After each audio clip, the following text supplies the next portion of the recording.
Okay, let's take a look at 5 different fill licks in the Scruggs style.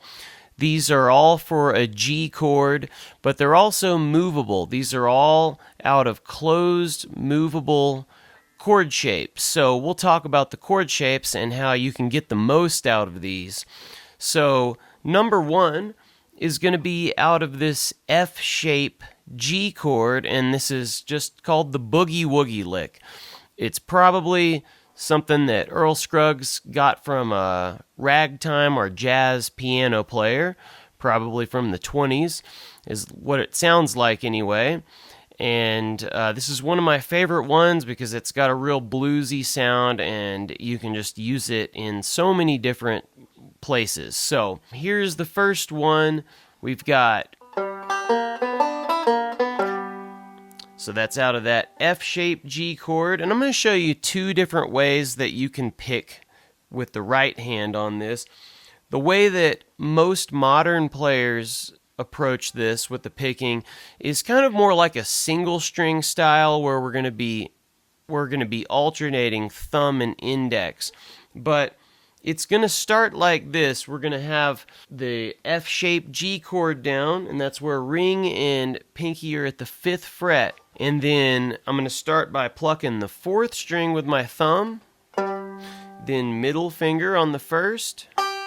So those are just playing 2 octaves you've got. And then we start the 3rd string. I'm going to put my index on 3rd fret, 3rd string. And I'm going to start that with thumb. And then we're going to move middle finger to 4th fret and pluck it with index, 3rd string. And then we're going to take the index and we're shifting it to 2nd string, 3rd fret. We pluck that with thumb. And then ring finger is going 2nd string, 5th fret, pluck with index. Then we start going back down, descending. We're going to go back to index on the 3rd fret, 3rd string, pluck with thumb. And then half step up, 4th fret, 3rd string with middle finger on the left hand, then pluck with index. And then we land where we started with thumb. And then we're back at the 5th fret, 4th string. So that gives us really cool sounding stylistic lick. Now the way that Earl Scruggs does this, that's why I wanted to show you 2 different ways. He does it a little bit more counterintuitively, but I can see why it's kind of cool because I think it does have a little bit different sound and it has a little different groove, I think. I usually do it the first way because I can do it a little faster that way. And that's probably more why it's more of a modern style. But this is going to be different here. We're going to start with thumb. Same string, 4th fret. 4th string, 5th fret. Pluck with thumb. We still do the middle on the 1st string, the octave.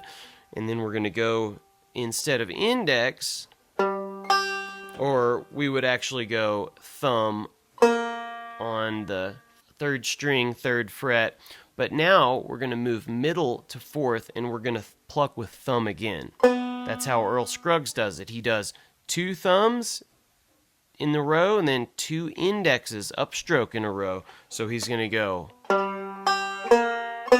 That's 2 thumbs. Then we're going index on the 2nd string when we go to the 3rd fret, 2nd string, and we go index. And then index again on the 5th fret, and then we go thumb. We're going descending again. He does thumb and then thumb again, and then thumb again on the 4th string. So it's a lot of thumbs in a row. We've got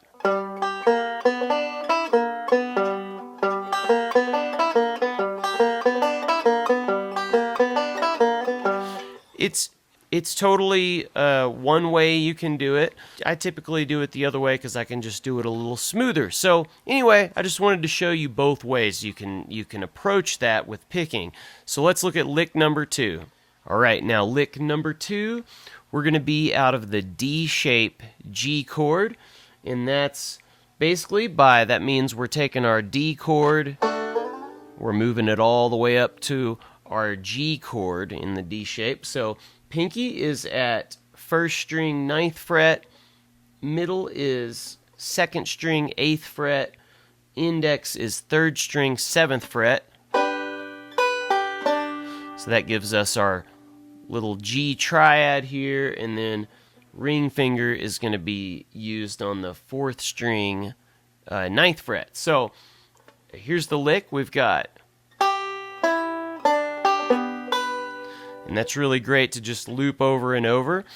And picking wise, we're going to take index and we're going to pluck 2nd string. And that's got 9th fret here. And now we're going to be doing a little left hand action. We're going to take our ring finger and put it on 3rd string 9th fret. So we're going, this first one was a quarter note. And now quarter note again. That's 3rd string 9th fret with ring. And then we're going to lift off and we're doing a square roll. That's 3rd string 7th fret. And then index 2nd string. Now we're taking our ring and putting it on 9th fret 4th string. Pluck with thumb. And then middle on the 1st. So here we have really nice little sequence, very simple sounding, but also kind of has a boogie woogie feel to it, I think. And it's great to loop as well. So you could just sit over and over again. And that's pretty fun to do. It's a great way to train your hands to do those, move that ring around, ring finger. Also, like I was saying, it's a movable shape, so you could move this around. If I move this a whole step down, I've got an F chord now.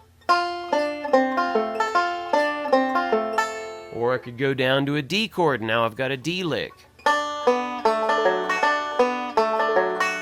Okay, so anyway, just remember that you can move these around and just try to kind of practice that while you're identifying what chord you're on. So then you can get a lot more for your money with these licks. They're really great like that because you can use them all over the neck, even way up the neck. I could have a C shape. Or a C lick, I mean. So definitely work on that, moving it around. So let's look at lick number 3. So let's take a look at lick number 3 here. We're going to be also out of the D shape G chord. It sounds like this. It's got kind of a cool slippery sound to it because of that slide. So we're going to pluck the 5th string with the thumb. And then middle finger is going to, on the left hand, is going to go from 5th fret to 9th fret on the 2nd string. And we pluck that with index. Okay, then we're going to pluck it again, index. And now we're kind of doing a little single string action here. We're going to we're going to get into our D shape. We're actually not going to put the pinky down, but we are going to put our index on 7th fret, 3rd string. So once we pluck the 2nd string with index, then we go 3rd string with thumb. Pluck 3rd string with thumb, but we're going to put our ring finger on 9th fret. So that's 9th fret, 3rd string. And we lift off, and we've got our index down on 7th fret, but we're going to pluck with index. And then place ring on 4th string, 9th fret, pluck with thumb, and then middle on the 1st, open. So we've got.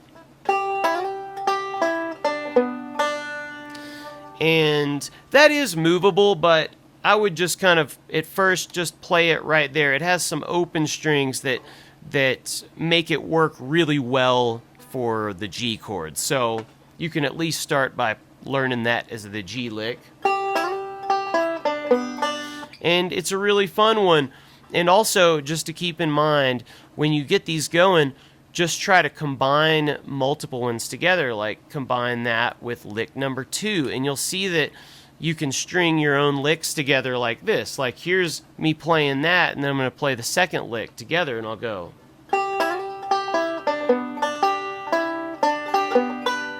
Okay, so that worked really well, and I just kind of randomly tried it, but those will string together very well, so just try that too.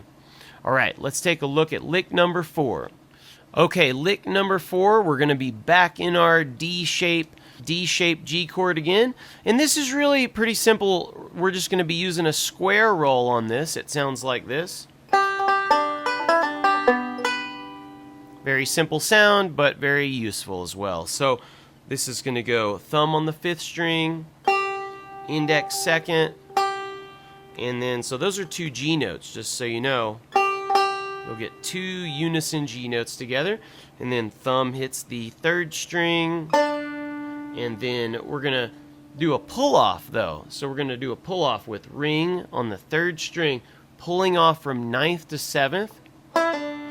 And when I pull off on this, I'm pulling kind of down towards the ground, not this way. So I'm going, and then index on the 2nd string, and then put ring is going to go down on 9th fret, 4th string, pluck with thumb, and then middle on the 1st. So here's our lick.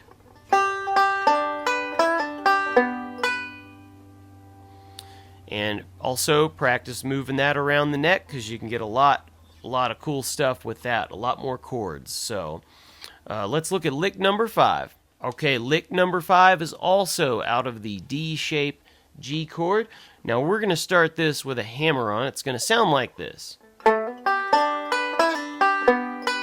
This one might be a little trickier than the last one, just because there's more left hand action going here. So the way we're going to start this is we're going to place our index on the 4th string, 7th fret, because we're going to hammer on to from 7 to 9 with the ring finger. Okay, so, and then index hits the 2nd string. This is basically a square roll. And then we're going to now take our index, and it's got to shift from 4th string to 3rd string. We're going to pluck that with pluck that with thumb. Index is going to be on 7th fret, 3rd string. And then, all right, and then so we pluck 3rd string with thumb, and then middle on the 1st string. So that's our first 4 notes. That's the first half of the lick. All right, now the second half of the lick, we're going to do a pull off from 9th fret. We're going to have our ring finger on 3rd string, 9th fret.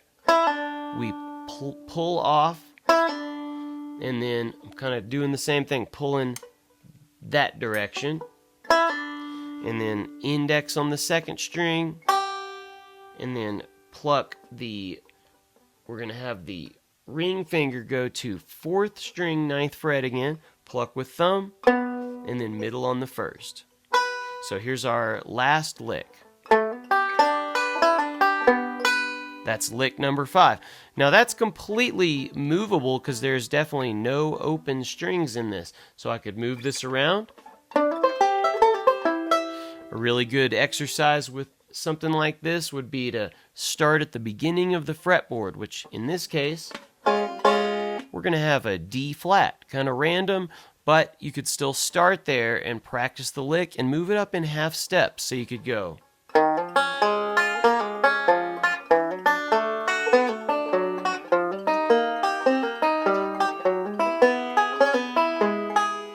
So you would be going through everything in half steps, and you'd be playing through a lot of chords, and that would be very good, and you're working on your mechanics too. So really learn these licks and just start to try to place them into chord progressions, and we're going to see more of these in the course, because we're going to start to create full-length backup arrangements for the G, C, D chord progressions. So, all right, so work on these, and they're really cool. So have fun with these, and we'll see you at the next lesson.